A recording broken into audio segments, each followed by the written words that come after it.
So we do have some time now for questions from the audience. I wonder if we should just take a few, and then we can respond to them all together.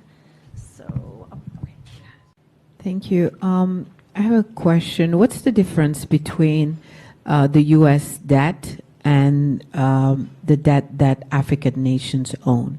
Because the U.S. debt doesn't keep the U.S. from being one of the leading powers of the world, but then African nations can't make it because of that debt that is strangling them. Shall I talk? Okay. The first question is a very important question. What makes African and third world debt different from the American debt? Number one, America is never going to pay its debts. It doesn't have to. Its debts are in its own currency. We can simply print it. The African debt is not in its currency. The African debt is in U.S. dollars. Africa has to earn the U.S. dollars, and the only way it can earn the U.S. dollars is not to be assassinated for growing its own food and becoming independent and doing something that the United States does not like. The principle underlying the foundation of the World Bank, the International Bank for IBRD, research, the World Bank, is that no country should grow its own food. Africa and the third world should only grow export crops. To export, in order to have an oversupply of cocoa and other tropical raw materials, to keep down the price, they must buy their grain from the United States or Europe, so that if they do something that we don't like, we can do what America tried to do to China in the 60s. We can sanction them. We can say, we're going to starve you. We're going to not export any grain to you. So owing their foreign debt in dollars means that they have to somehow sell something that the United States wants, not what they want.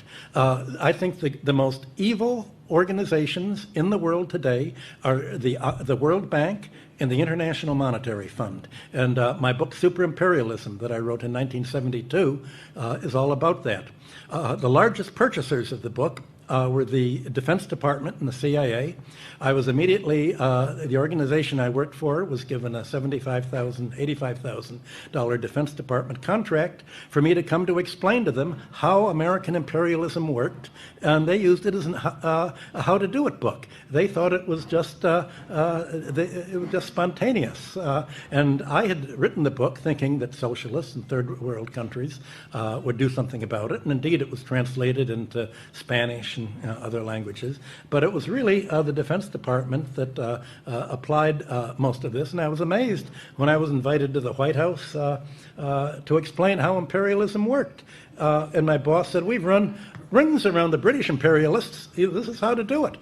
You make them owe the debts in your currency, not their own. You control their central bank and make them financially dependent on you, and then you've got a stranglehold for them.